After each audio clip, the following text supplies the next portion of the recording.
Sorry, I was on mute for the big intro. Good evening, everybody, and how is everybody doing tonight? First off, let's do a quick tech check. Can everybody whose screen is turned on hear me okay? Is the sound working? Great, great. If anyone can't hear me, well, then you can't respond. But in theory, if you can't hear me, please let us know. Put a message in the chat box or something so we'll know we can you need some help. But welcome everybody to another installment of Righteous Converts, True Religion. Tonight we are doing the very exciting topic of Count Potocki, Valenti or Valentine, or, I don't speak Polish so well, so I don't know the exact pronunciation. And not to mention the history books, they spell it about 10,000 different ways. But Count Potocki, who was the Polish nobleman who supposedly converted to Judaism. And that is our topic for tonight. And I want to welcome all of you watching with us here on Zoom. I want to welcome everyone watching on Facebook. I want to welcome everyone who's going to be watching this a little bit later on TorahAnytime.com when it gets posted over there. So in the meantime, we are going to dive right in. I'm sure that no one else has anything else on their mind tonight. There's nothing else interesting going on, nothing that has anything to do with the future of this country is going on. So what better way to spend such a night than to study a little Torah together? So thank you all for coming out. I mean, of course, we're all in the Zoom world. I'm sure many of you have the election results open somewhere on your screen. But be it as it may, I'm sure this is more exciting than what's going on in my home state of Georgia. I'm sure it is. So let's dive right in. So I'm going to start by just telling the story. Let's start with the story so we get the basic facts. Now, I have to admit that I did not grow up knowing anything about the Ger Tzedek. By the way, the colloquial name for Count Valentine Valenti Potocki is the Ger Tzedek. That's sort of the Jewish name that he's named by. Ger Tzedek means the righteous convert. And just to define the term as a starting point, the term Ger Tzedek always refers to somebody who converts for 100% completely altruistic motives. They convert for no other reason that they believe in the Torah, they believe in the Jewish people, and that's the term that we use for such a person, a Ger Tzedek, a righteous convert. That's not to say that there's not other converts who might convert for ulterior motives. Again, we've touched on that in previous sessions, but even someone who might start off with ulterior motives, as we said, can end up to definitely be a sincere convert. But anytime we use the term Ger Tzedek, we're talking about somebody who did it for completely altruistic motives, who did it for no other reason than to be part of the Jewish people.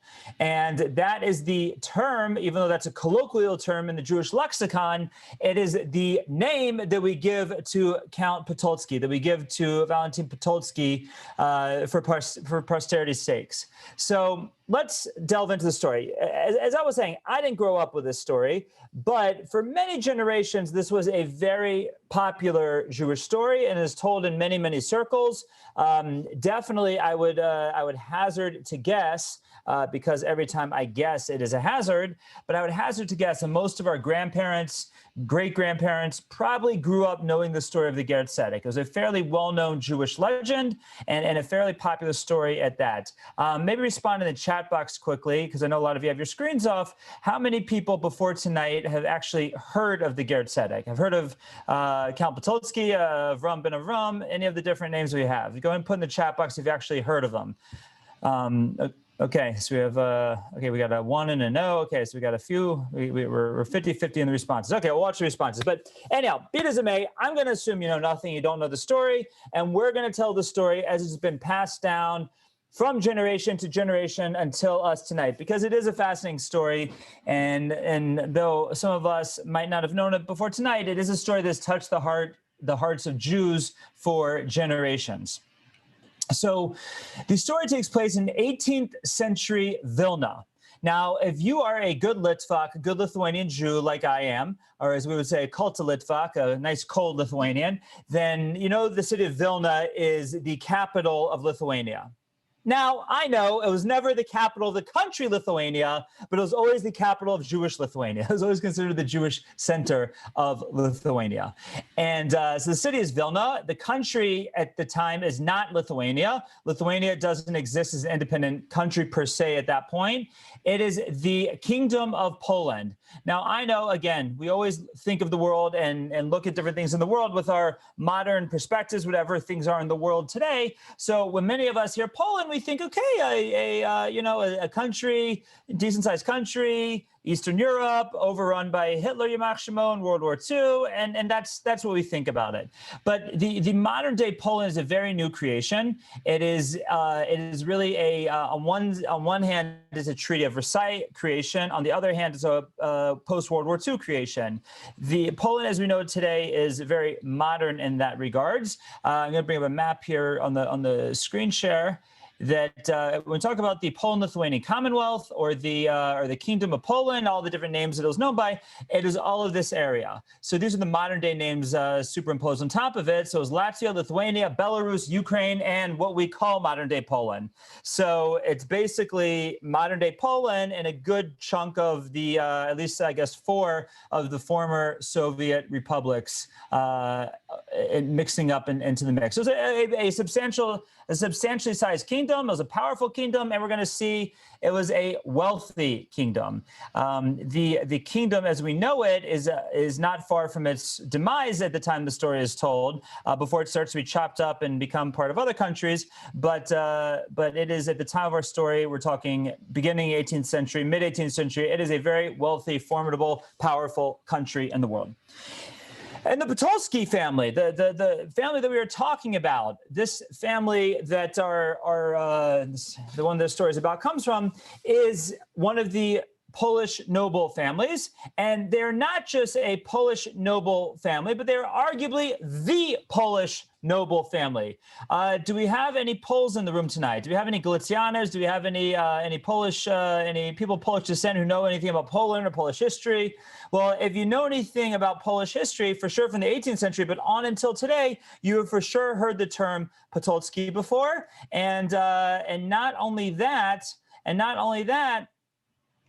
but I guarantee you that whatever Podolsky you might have heard of is from this same family. In fact, there's actually a Polish vodka called Podolsky, and again, all from the same family. So it was a very, very noble family, very well-to-do family, and it was one of the top 3 or 4 most wealthy families in all of the Polish and all of the Kingdom of Poland. So, like, this is like saying, the Gates family or the Musk family or the Bezos family. That's what we're talking. The Buffett family. That's what we're really talking about here. And just to superimpose a modern day story. Again, none of those families are dynastical, and I don't think any of them will be dynastical. I think all of those people we mentioned are not leaving any of their wealth to their children, and none of their children in their business. But imagine, again, that type of wealth, but in a dynastical family. That's the Podolsky family. That's who we're talking about here tonight. So we're talking about a significant part of the world, a significant family, and the father of our protagonist. I don't think we have a name. We don't have his actual first name anywhere that I was able to find. I looked in several different articles and resources and encyclopedias, and they just refer to him as Duke Podolsky. That's what they refer to the father as. So be it as it may, he was not only an extremely wealthy man, he was an extremely extravagant man. As a matter of fact, he owned 999 properties, just so people talk about the number and talk about his wealth. Like he kept it 999 so that people would look at the number and sit and talk about him. Like, that's the kind of person we're dealing with. The family owned 25% of Galicia. So again, if we have anyone here from Galicia, any Galiciano Jews, as we know, Galicia was the region of the Kingdom of Poland, the region of Poland that was where the Hasidic movement was the strongest. We're still in really the early days of the Hasidic movement, or really the pre-days of the Hasidic movement at the time of the story, but very Jewish areas, and this family was a very wealthy family. Okay, that's who we're dealing with. Very wealthy, very upper class, very respected, ran the country in many ways. That's who we have over here. The story goes that Duke Potocki wanted his son, Valentin, he was a brilliant child. He was a very talented young man, and he wanted to be able to build on those talents. Now, Poland, as we know at that time, really even today, is a Catholic country. And so one of the most ideal roles for a young man of talent is that he would become a priest, or if not a priest, at least a theologian, a member of the church in some way, shape, or form. So to this end, Duke Potocki sends young Valentin to Paris to study in seminary, because Paris was considered where you went if you were a real intellectual, if you were a very talented person, you went to Paris to study. And Valentin went together with another Sion to a different aristocratic Polish family, another young man by the name of Zaremba. I guess that's a Polish name, Zaremba. So Zaremba and Valentin traveled together from Poland to Paris to study in seminary together. Now, one thing that you need to know about Roman Catholicism, which is what was practiced in Poland in those days and in these days, Roman Catholicism does not believe in reading the Bible. Virtually at all. Even their clergy is limited in how much they actually read the Bible. They believe in just reading the church teachings, reading the church literature, and don't believe in reading the Bible.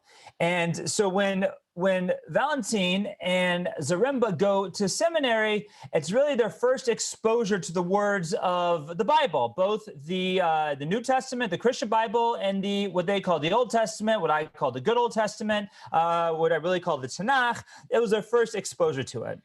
And throughout history, there's definitely I don't want to call it a wave, because there's only so many intellectually honest people. I mean, intellectually honest really to the nth degree, people in the world, but there have been a handful of famous and well-known theologians who, once they get deep into their studies of theology and really start looking into the Bible and compare the Christian Bible to the Jewish Torah, Tanakh, and they see that, that Jesus said that I didn't come to change anything. And then you open up the Tanakh and it says, Zachor Sema Shabbos Likadsho, that Shabbos is Friday to Saturday, and there's these prohibited categories, and there's milk and meat, and circumcision, and mezuzahs, and tefillin, all these wonderful laws, and they start to ask the questions that, one second, if Jesus didn't come to change anything, and that's what it says in the back of the book, and we flip to the front of the book, and there's all these commandments. In fact, there's 613 of them, and what's going on over here? Why are we following these things? And they start to ask questions like this. And sure enough, Valentin and Zaremba started to ask such questions. And in their period of questioning, they happened to come in contact with an old, saintly, I guess, somewhat scholarly Jew in Paris. Now, again, there's different, I guess, embellishments to the story. One, a lot of times they say that they were in a wine shop and he was there learning a Talmud and they were having a drink. I don't know, whatever it is. They came in contact with a Jewish scholar. According to many historians, his name was Menachem Mun ben Arya Loeb.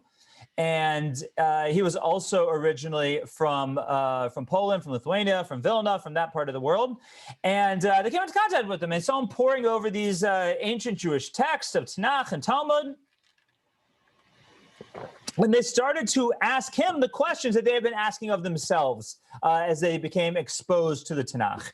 And through their interaction with this rabbi, the questions back and forth, it really sparked their interest. It sparked their interest into the Tanakh, into what they call the Old Testament, and the Hebrew language. And they learned Hebrew, and they started learning Talmud. And one thing led to another, that Valentin and Zaremba got to the point where they said, you know what?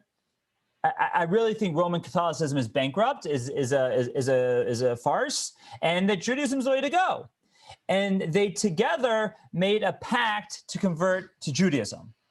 Now, we think about that nowadays, again, throughout this series that we've done together the past few weeks and through our own personal experiences, people we know, if you want to convert, it's what do you do nowadays? You go on Google and convert and Google convert to Judaism in Cleveland, and then there'll be a number of options that'll come up, a number of rabbis that do conversion, and you can, all different varieties. You can go to the local Bezdin, local Jewish court, or you can go to the local fast food conversion restaurant that does drive-through conversions, and anything in between, right? There's the quickie 30-minute conversion courses, and there's 3-year conversion courses. You got all your options, right? Plenty of options to convert to Judaism here in America. Some more legitimate than others, suffice it to say.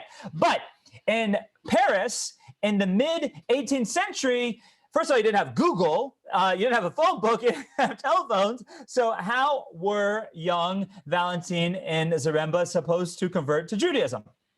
Not only that, but if they would, ask their teacher, Menachem, or any other of the local Jews that by that point they come into contact with, if they could convert to Judaism, no one would touch with a 10-foot pole. Because no pun intended with the pole there, but no one touched with a 10-foot pole because no one in a Catholic country would dare, no Jew, no synagogue, no rabbi in a Catholic country would dare convert a non-Jew, a Catholic to Judaism in those times, because you'd be severely persecuted. It was against the law in most of these countries, and in many of these countries it was punishable by death. So that was definitely the case in Paris. That was definitely the case in their native Poland. So the question is, where to go? Where were they supposed to go to convert to Judaism? Now, you might say England. England's not a Catholic country. Maybe they can just go to England, right? England's, they were in Paris at the time. They were in France. The next closest non-Catholic country is England, just over the English Channel, jump onto the island.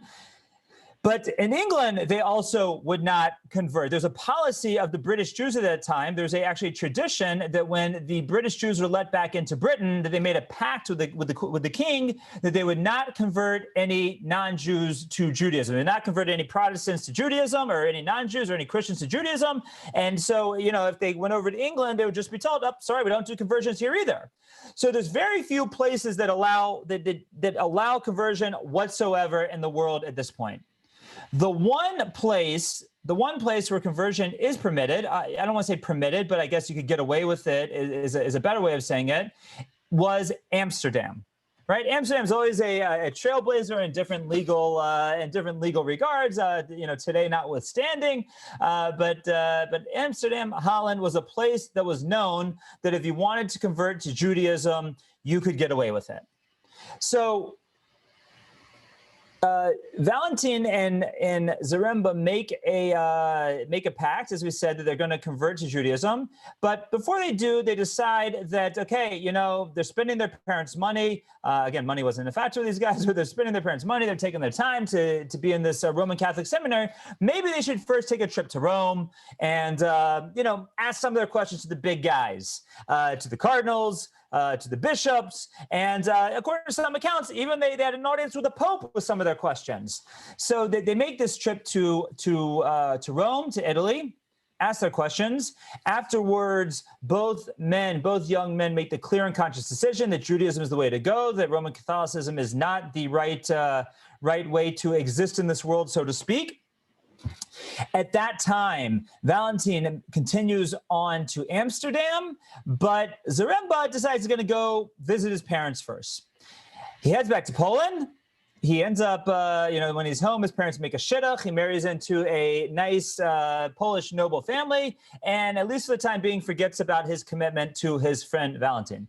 Valentin goes off to Amsterdam. He converts to Judaism, and he changes his name from Valentin to Avraham.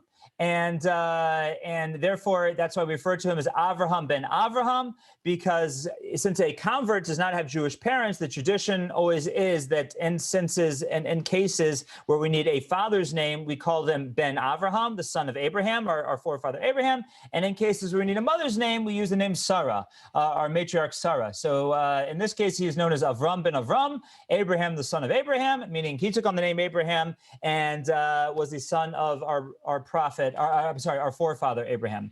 So he's now Avram ben Avram. He's now a Jew, and he is now in a lot of trouble, right? Because now at this point, no one knows what he's done. He's done this all in secret. Zaremba is the only one who even has any details about where he's gone or what he's done, and he's been able to keep a low profile until this point.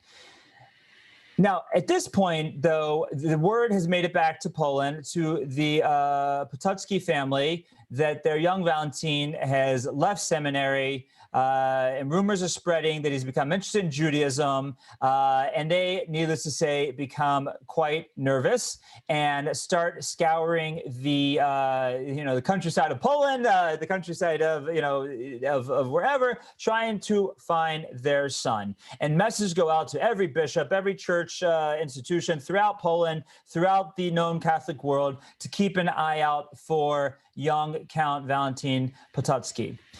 Now, what does Valentin do at this point?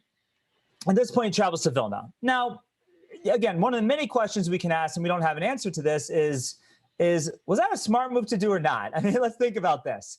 Vilna is in Poland. Poland is a Catholic country. It's a country that his parents basically control. It's a country whose parents have carte blanche. It's a country can't get away with too much. Like, why in the world is he going to Vilna? Now, as we said before, Vilna was the capital of Jewish Lithuania, but in the same sense, it was also a very Catholic country, right? They not only had the Jewish yeshivas, they had the Catholic yeshivas. It was just known as a very religious city in general, both Jewish and Catholic. So I think we would all argue that going to Vilna was not very smart. Yet that's where he goes. And I think our minds might drift to answer what his mindset must have been, is the fact that it was the Jewish capital, the fact that the famous Vilna Gaon was there. But I don't think, based on what we just said, those are very good answers. And not only that, but the Vilna Gaon, if we look at the time and the years that we're talking about, is we're talking roughly middle 18th century. So the Vilna Gaon, Revelio Kramer, the great rabbi of Vilna, was born in 1720. So maybe he's 20 years old when Avram ben Avram comes to Vilna. Now, again, the Vilna Gaon at 20 years old was already a scholar of note, was already recognized for his greatness, but he wasn't quite the leader of the Jewish people yet. Okay, so big question mark as to why Vilna. If that was smart, it would seem that he would have been a lot safer in Amsterdam, or, as we're going to see, possibly somewhere else. At this point, Zaremba, married with children, remembers his days in seminary, remembers his commitment to his friend, then called Valentin, and he wants to make good on his commitment. So he too, with his wife and children, his whole family, he travels to Amsterdam. He too, at this point, converts to Judaism with his wife and children, and he takes on the name Baruch ben Avram, and then moves to the land of Israel, where he lives happily ever after. He lives safely for the rest of his life. And now, again, moving to Israel in the 18th century wasn't so simple in any way, shape, or form, just from a socio-political, economic standpoint. And even the Jewish community wasn't so strong at that point. But be it as it may, we don't have any stories of tragedy with him. So again, we just goes back to our question for Avram ben Avram, is why, if Israel is possibly a safe haven, a safe harbor for him to go to, and for his parents and everyone to leave him alone, why didn't he just go to Israel? Okay, so he had two options, possibly Amsterdam, possibly Israel, but he didn't go to either one. He goes to Poland, he goes to Vilna, and at this point he has a nice long beard, he has nice long payas, so he has a certain amount of natural disguise from people recognizing him, but be it as it may, it's a dangerous situation. The Vilna Gaon, who again is maybe 20 years old at this point, maybe 25, hears about the great Avram ben Avram, the great convert, or the famous convert, I should say. He wasn't known for being great yet, but he was at least a famous convert. And he advises him that Vilna is not a smart place for him to stay, and he tells him to go to the town of Ilya. That was part of the Vilna Governorate, but it was like a suburb, like a smaller town, smaller place, less attention, he'd be less noticed as as practicing over there. So fine, and Ilya was your average small small European town, probably one shul, one butcher, one shochet, all the same person. Is also the shoemaker and the tailor and all that. All right, is that type of a little shtetl, not that different than we all would envision from Fiddler on the Roof, which I'm sure is exactly like Anatevka or whatever that was called in Fiddler on the Roof. But whatever it is, so he goes to a small town, the Anatevka, it's called Ilya, and he sits and learns all day. He goes to the synagogue, sits and learns. People don't ask too many questions. Okay, it's a stranger, it's a small town, but hey, it's another man for the minyan. It's another man to add to their limited Jewish scholarship, and they basically leave him alone. Now, in that town, there was a Jewish tailor. Probably not the shochet and the rabbi as in the moil, hopefully based on the story I'm about to tell you, but there was a Jewish tailor whose job was that he made uniforms for different Polish bureaucrats. So he heard amongst his customers a discussion about a fugitive divinity student who was suspected of converting to Judaism and was thought to have been somewhere back in Poland. And, the tailor starts to think, maybe that's that stranger that's been hanging around the synagogue. And, okay, fine, packs that piece of information away in his head. Later on, the son of the tailor is messing around in the synagogue, as kids are apt to do from time to time. Again, I was never guilty of this, but it's definitely true from time to time that kids will disrupt what's going on in the synagogue. And Avram ben Avram chastised the child, rebuked the child, reprimanded the child for disturbing his learning, for disturbing the synagogue, and he grabs the boy by the ear and drags him outside of the synagogue. The tailor hears about what the stranger in the synagogue did to his son. He goes with the information he had before that he was suspect that this stranger was in fact Potocki, and he reports to the Bishop of Vilna that Potocki is there in the town of Ilya, there in the synagogue. Potocki is arrested. He does not deny he does not deny who he is, and he says he sure enough is the is Count Potocki. He's arrested and he's put into prison in Vilna. Now, at this point, the parents of Potocki visit him in prison, and they beg him to renounce his Judaism publicly. Right? In other words, they didn't try and convince him to renounce it altogether. But again, they were, as we mentioned, a very powerful family. And, all they had to do was say boo, and they could get their son out of prison and save him from the situation. And it was no big deal. Like the legal issues were nil to this family. So but they need him to at least, for them to be able to push it through their process, they need him to at least publicly renounce Judaism, publicly claim to still be Catholic. And they say, they said, we'll build you your own castle, and you can practice Judaism all you want privately in the castle, but we need you to at least publicly renounce Judaism, and we'll get you out of the situation. To which point Potocki said to his mother, he said, "Mother, I love you dearly, but I love truth even more. And if I did that, it wouldn't be truthful." And the parents back and forth trying to convince them, and they can't get through to their son. So Potocki's probably is finally put on trial for heresy.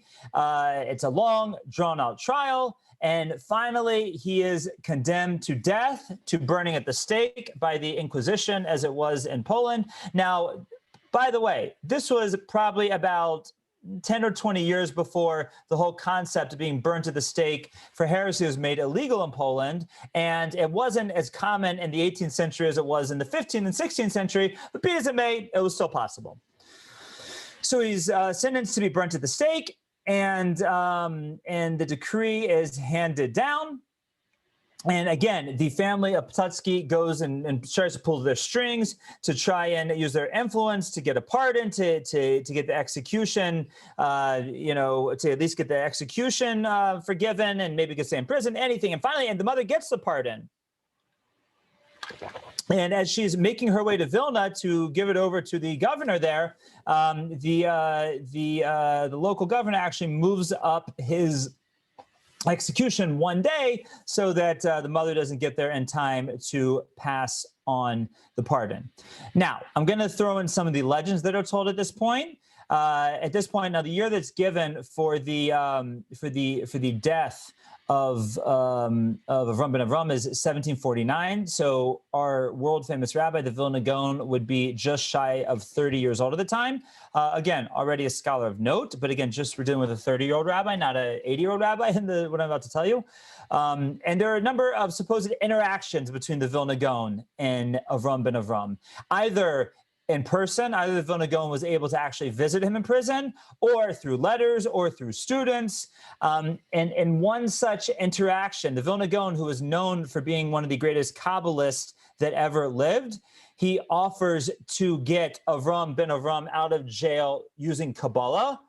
Now, again, that shows you the level of the Kabbalistic ability of the Vilna Gaon. It wasn't that just he was well-versed in Kabbalistic writings, but he was on the level of like the Arizal, who we spoke about many times before, meaning he could like the Maharal and the Golem, like he could do that type of stuff, like really do physical things with his Kabbalistic knowledge. But Potocki says, Potocki says, no, you know what? I've been sentenced to die al Kiddush Hashem, to die sanctifying God's name, and I'm not going to run away from this. I'm going to take it like a man, so to speak, take it like a Jew, and I'm not going to run away. I'm not going to let my parents try and get me a pardon. I'm not going to have you try and beam me up to some other place.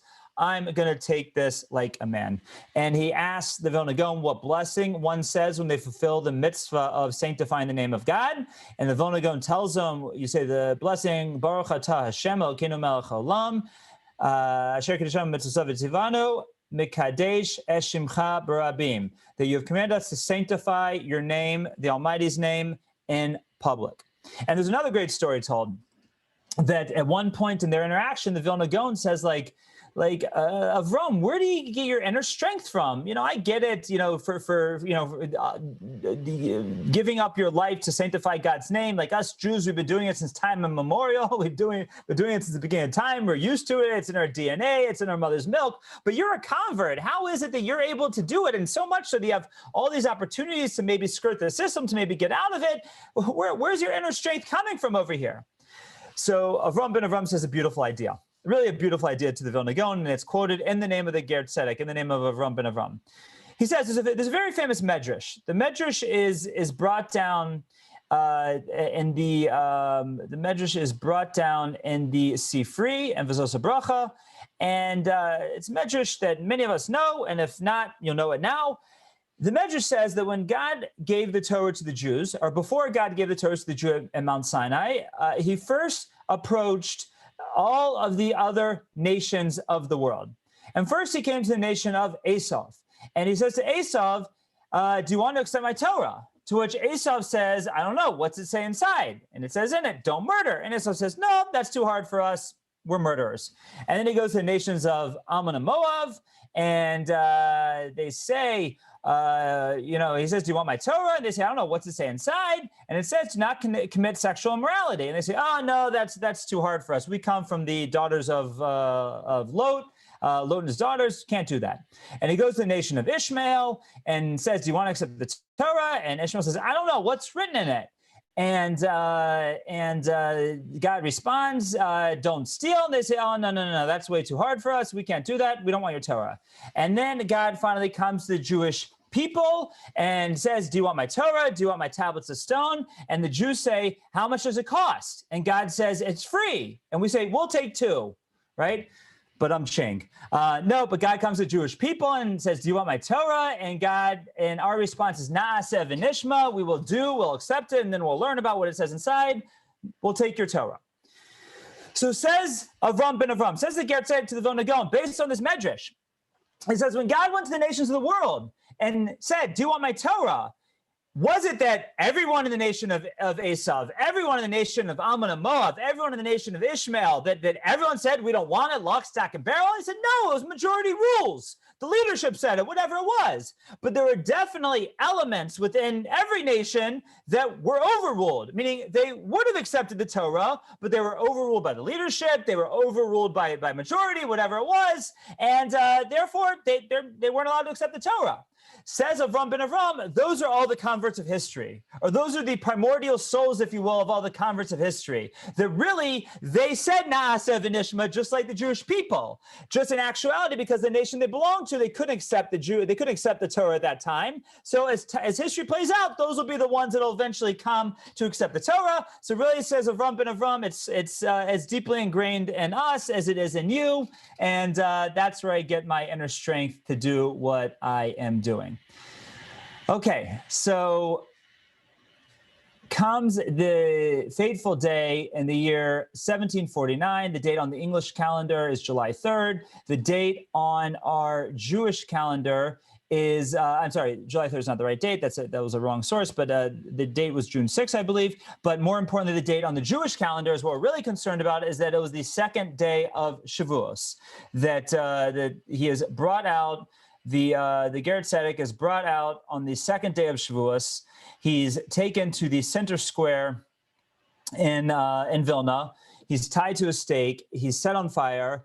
It was illegal for any Jews to be present, but there's different legends of different Jews who didn't look so Jewish, clean-shaven Jews, Jews without payas, whatever it was, who were able to come. One possible person is Alexander Susskind of Grodno, who quite possibly was there, and some other discussions of other famous Jews who possibly were the one Jew who was there. But be it as it may, he's taken out, he's burnt to the stake on the second day of Shavuos, and he dies making the blessing that the Vilna Gaon tells him to make of Mekadesh es Shimcha Barabim, that we are commanded as Jews to sanctify God's name in public.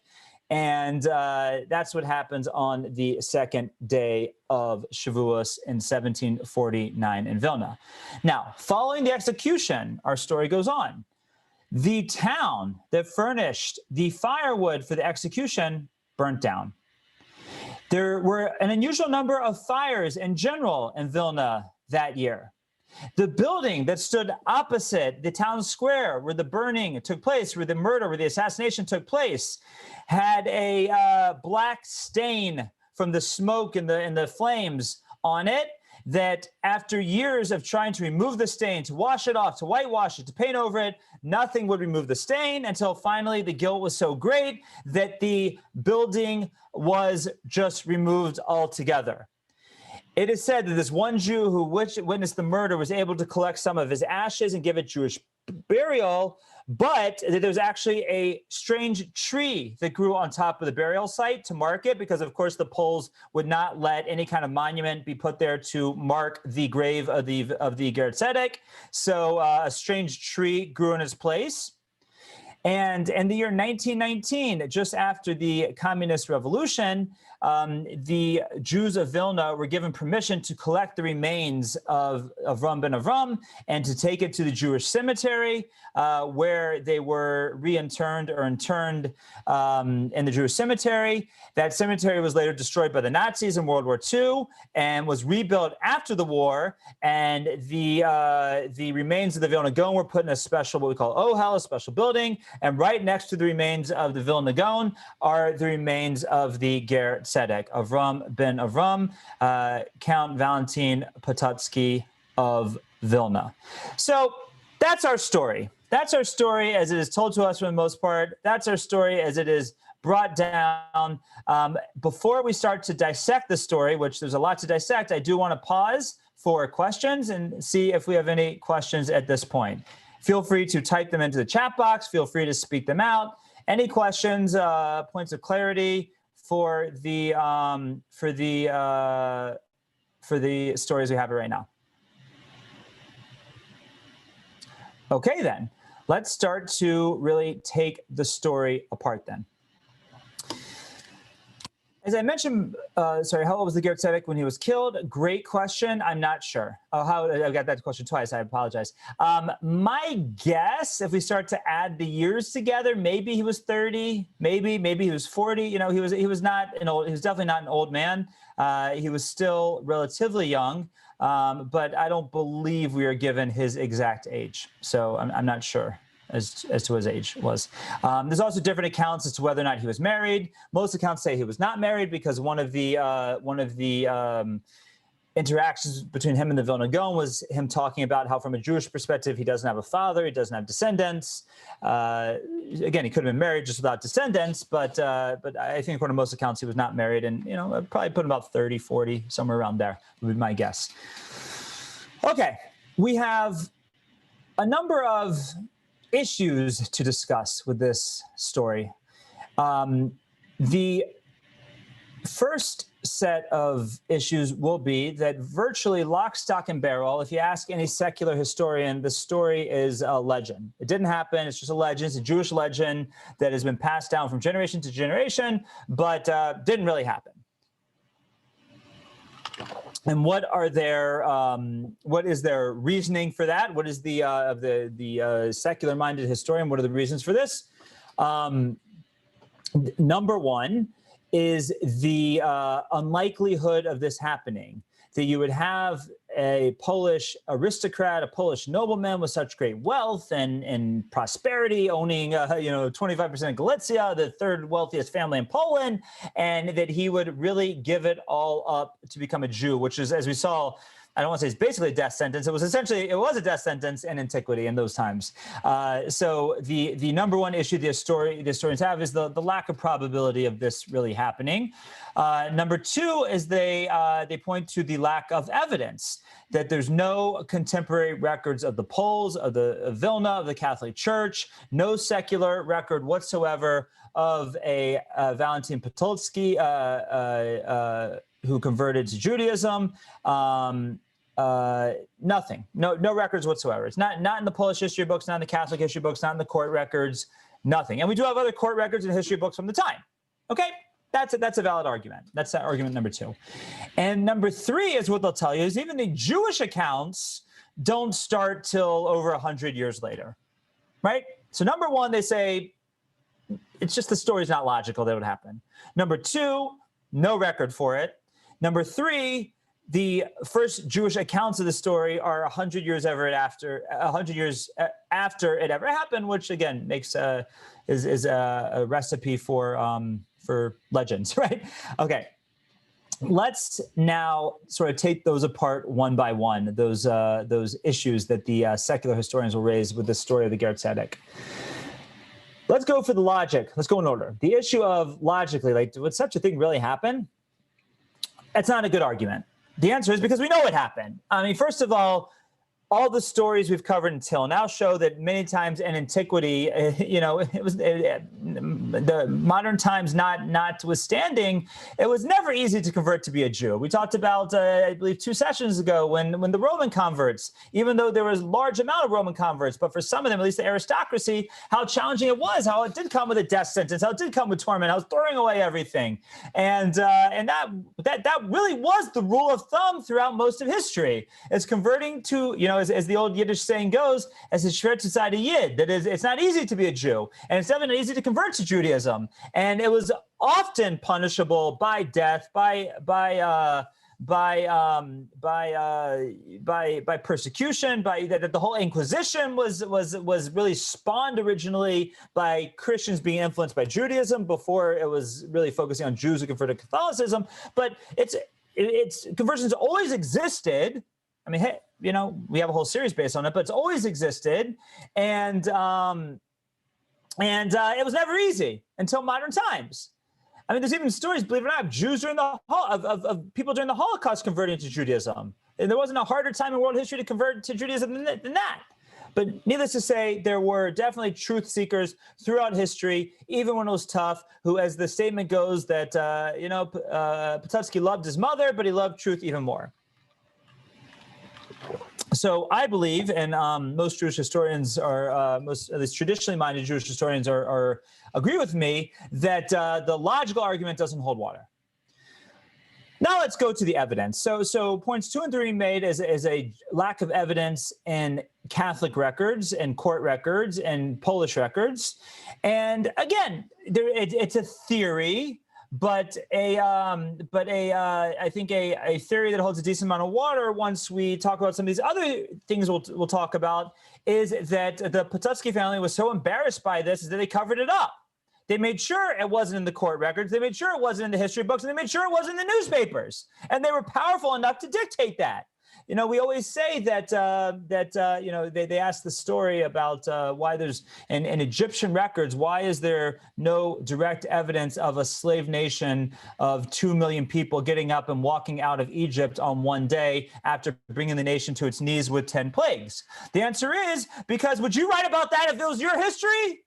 Right? No. In antiquity, you never wrote about losing. You never wrote about negative things. And that's true, like, even today, but for sure until modern times, right? That it was, you wrote the story the way you want to write it, and you left out the embarrassing pieces. So to the point that there is a lack of evidence in Catholic sources and Polish sources and secular sources and court records, I would say, quite simply, the Potocki family had it erased from the record. And I think that's a valid possibility. Again, no proof to that. It's a theory, but I think that's what you could say to that point. So I believe that dismisses one, not dismisses one or two, but gives us, you know, these are arguments in one direction. I'm giving you an argument in the other direction. Now let's go and examine the evidence. Let's take a look at the evidence. So the secular historians, until fairly recently, would say that you have 100-year separation, 110-year separation between when the story supposedly happened and the first account. And that was true for quite some time until a work of a Polish historian by the name of Joseph Krasowski was uncovered and became more widespread in academic circles. And in this book, he writes a history of Poland, and specifically a history of Vilna. And in the book, excuse me, in the book, now this book was published in 1841. So again, 20 years earlier than the original claim of the academics. But in it, it claims to have a translation of a book called Amudei Beis Yehuda, meaning the foundations of the house of Judah, sort of a historical account of Jewish Lithuania that was written in Hebrew. And Krasowski has it translated for him by a Jew. And the author of this book was somebody named Yehuda Horowitz. And he has some of the old Hebrew manuscript translated for him for his history book of Poland to tell of the Jewish Poland. And the book that he's quoting is dated 1766. Okay? So we have a Polish history book from 1841 quoting a Jewish history from 1766. So the claim that the first Jewish publications are from 1862, well, the first Jewish publications that we have. But we have a Polish publication from 20 years before quoting a Jewish publication from 100 years before that, and from roughly 17 years after the incident took place. And in the book, the Krasowski's history book tells the story essentially how I've told it to you today. That's how it's written down in his book, and that's how it's written down in later Jewish sources. That's how the story is told. So we have one now Polish/Jewish history. It's a Polish history book quoting a Jewish source. Polish books dating 1841, but quoting a source that he says was from 1766. And he's a respected Polish historian. That's one valid source we have that such a story took place. The other claim of the lack of evidence is from the church, and but the only problem is we have a number of records from a number of not direct church records, but a number of emissaries of the church where they mention such a thing happening. One of the most famous records is from a man by the name of Joseph Wolf. Now, Joseph Wolff was an apostate Jew. He was a Jew that had converted to Roman Catholicism. And as many apostate Jews do, it's not only that he converted, but he became a Fruma Catholic. And not only did he become a good Fruma Catholic, but he became a missionary, and he became one of the best missionaries of the 18th and of the 19th century. And he travels around the known world at that time to speak in different locales, speak to Jewish communities. His goal is to be able to reach out to his fellow co-religionists, at least of origins, is co-religionists of origins, and to be able to convince them of what he is of the opinion is the true religion. And he would report back to the church of his findings, of his success, of his places, his goings and his comings. And one such account, he writes to the Catholic Church of his time in what he calls Palestine, what we call Israel, where he came into contact with a man by the name of Menachem Mendel. Now, he defines Menachem Mendel as a great rabbi, as a student of the Vilna Gaon. He says he comes from the town of Sklov. Now, if we know anything, we haven't done a ton on the Vilna Gaon so far. I mean, we did a little bit of them in the previous session, but Rav Menachem Mendel of Sklov was one of the original main students of the Vilna Gaon. And it was the disciples of the Vilna Gaon that were amongst the early settlers of the modern presence in Israel. So we have the first Aliyah in Israel taking place in the mid-19th century, but the students of the Vilna Gaon are already there by the beginning of the 19th century. So Menachem Mendel of Sklov, we know, went to Israel. He emigrated to Israel in 1808. First to the town Tzfas, and then to Jerusalem, and then to Yerushalayim. And this story between his interaction between Joseph Wolff and himself takes place in 1822. Okay? Now, again, just for validity's sake, we're saying that at this point in 1822, that Avram ben Avram has been gone, has been martyred for 73 years. But again, Menachem Mendel is one of the main students of the Vilna Gaon, and therefore had many interactions with the Vilna Gaon. And while he himself wasn't alive in 1749, his Rebbe, the Vilna Gaon, definitely was alive in 1749. And from what we know, he had a lot of interactions with the Ger Tzedek, with Avram ben Avram. So while Mendel of Sklov, Rav Mendel of Sklov, does not have firsthand experience of the Ger Tzedek, he definitely has very valid secondhand experience from the Vilna Gaon.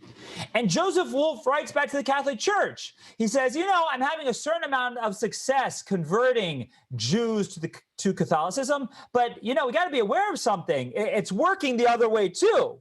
Again, going back to the first argument here, that this is this great missionary, Yamach Shemo, who's writing back to the church that we do have a little bit of a systemic problem of Catholics converting to Judaism.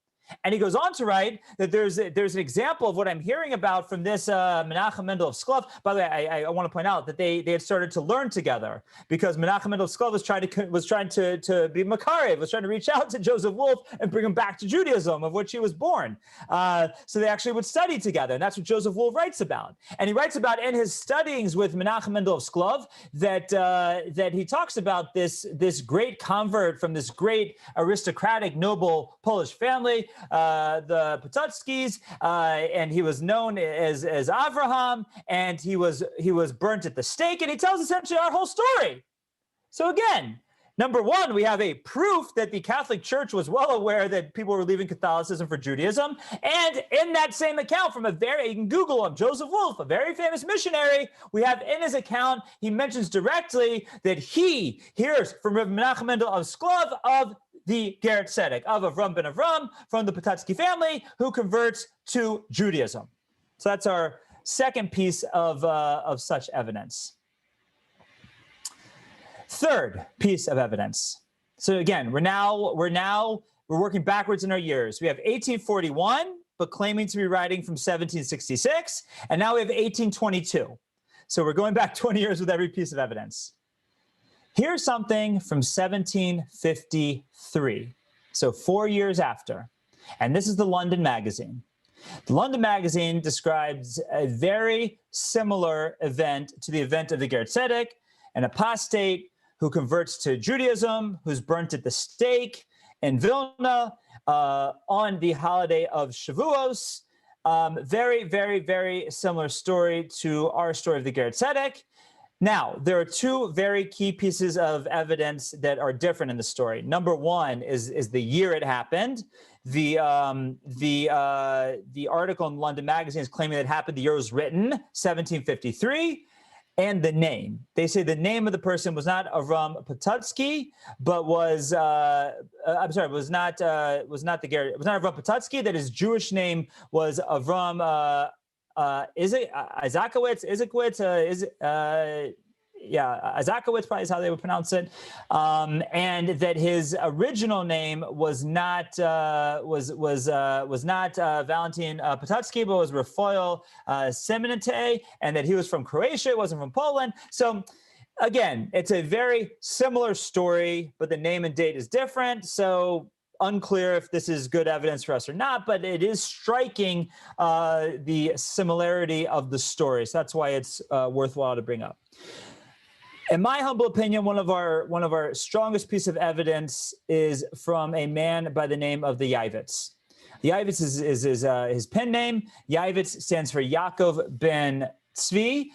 He was one of the great German rabbis named Rav Yaakov Emden. He lived from the years 1697 to 1776.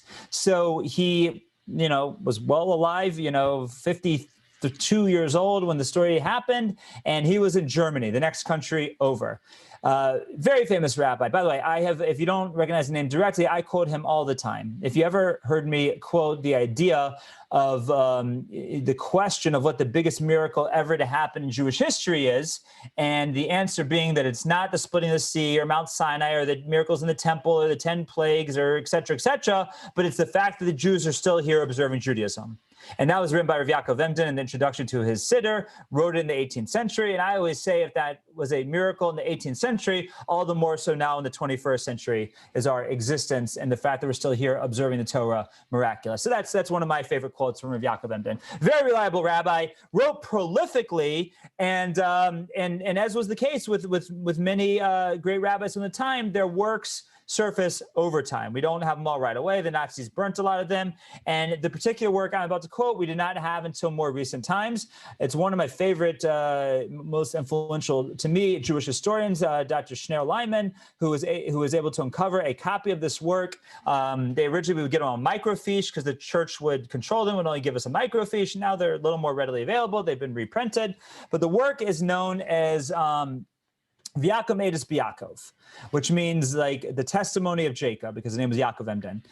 And he writes in that book, this book was published in 1755, and this is on page 29b. A few years ago, it happened in Vilna, and this is a rough translation because he's writing in Hebrew. A few years ago, it happened in Vilna, the capital of Lithuania, that a great prince from the family of Patutsky converted. They captured him and imprisoned him for many days, thinking they could return him to their religion. He knew that he would not escape harsh tortures and a cruel death if he would not return. They wanted to save him from the death and punishment that would await him if he held out. He paid no attention to them or to the begging of his mother, the countess. He was not afraid or worried about dying and all the bitter anguish they had done to him. After waiting for him for a long time, they tried to take it easy on him for the honor of the family. He ridiculed all the temptations of the priest who would speak to him every day because he was an important minister. He scorned them and laughed at them and chose death of long and cruel agony to the temporary life of this world. He accepted and suffered all for love and died sanctifying God's name. May he rest in peace. Written, as I said, by a very authoritative rabbi, very famous rabbi, a rabbi known in many ways for being a little bit of a historian and very much a man of truth, very much a man of truth. And he writes this 6 years after, from one country over in Germany. He writes the story. So, the one who claims, well, there's no historical evidence. Well, yes, the court records, maybe not so much. Out of the church, you see, I gave you one example. There's a few other examples of different church fathers, churchmen writing back and forth about what happened with Patutsky. And we definitely have a dated Jewish source.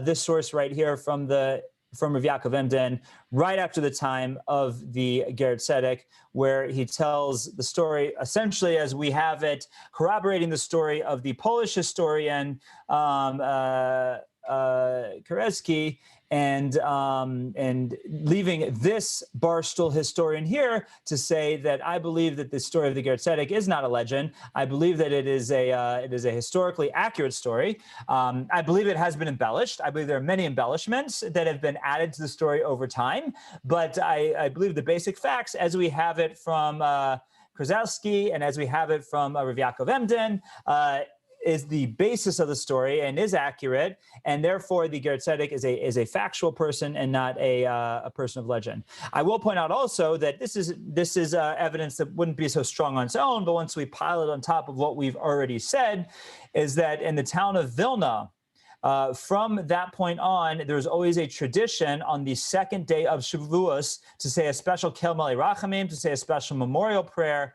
for the Ger Tzedek, and that dates back until the 18th century. So that is a long-standing custom in the city of Vilna. And again, like I said, I believe that this is a factual story. This is a Jewish story. This is a piece of our history. And it's something that we should remember his story, remember his martyrdom, remember his great sanctification of God's name, and may his memory be for a blessing, and may he stand as a shield and advocate for us in heaven and down on earth, and for his benevolence and great love that he has for the Jewish people. That's the story of the Ger Tzedek. I'll point out one last interesting theme before I open up to questions, is that about 20 years ago, I had the privilege of traveling to Eastern Europe. My wife sent me on a trip to Eastern Europe, and I was able to tour many of the old Jewish communities of Eastern Europe, and of course we went to Vilna, because you can't have a Jewish heritage type trip and not go to the city of Vilna. So we of course went to Vilna on the first day. As soon as we got there, we were staying in Vilna, and we went to the grave of course, the Vilna Gaon, the great leader of the Jewish people, and we discussed the story of the Ger Tzedek, and we were able to go to their gravesite, to pray at their gravesite. And I'm going to bring up a picture here in a moment, just so you can see what it looks like today. Again, as we see it today, was rebuilt post-World War II, after it had been destroyed by the Nazis during World War II. And give me one second here. So first I'm going to bring up the picture of the one from 1919, as it looked in 1919. I'm sorry, that's the wrong picture. One second. Clicked on the wrong thing.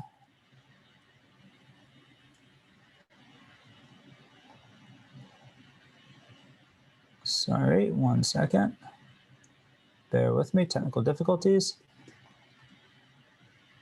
There we go.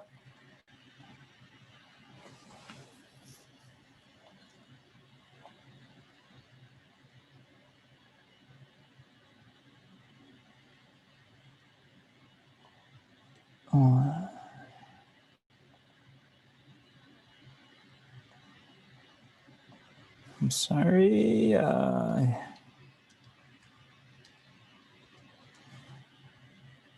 Okay, I was hoping a little bit of a bigger picture, but this will do it for now. Okay, this right here is the gravesite of the Vilna Gaon and the Ger Tzedek from 1919 until World War II. Whoops, sorry, until World War II. That's roughly what it looked like. And this right here is the gravesite of the Vilna Gaon and the Ger Tzedek today. This ohel, or this structure, is built in Gaon side, and on one side it has the Vilna Gaon's grave, and on the other side it has the Ger Tzedek's grave. Okay, that was, and I had the privilege to be there. There's a wonderful book called Traveling with the Maggid, written by Pesach Kron. He was our quote-unquote tour guide on the trip, and he goes into a lot of these. He goes into the communities, he goes into the trips, and everywhere he went, and the community and the different communities we visited. And you can, throughout the book, you can see little pictures like this. Let's see if we can get on the camera there. right? So of course, like any Jewish group, I'm standing one head above everybody else. And that's like always the case with Pinchas Landis in every picture he has ever in, at least with other Jews. So, okay, going to open up the floor now to questions. You can speak them out or put them in the chat box. We got a few here from before. So Brenda asks, do records show other converts being burnt as well at the time?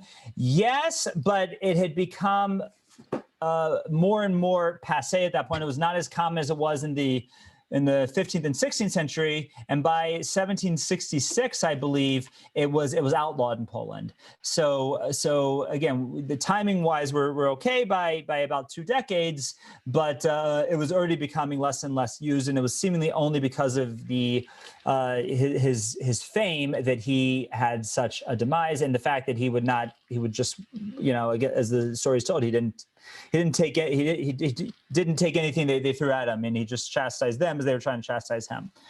Okay. The burial site for Baruch and his family. No, we don't know of their burial site. We don't know a lot about them. All we know about them is he has his supporting role in the story of the Ger Tzedek. That's all we know about him. We don't have much about him or what happened when he went to Israel. Was this considered possible under the ongoing authority of the Inquisition? So like we said, Brenda, it was barely possible.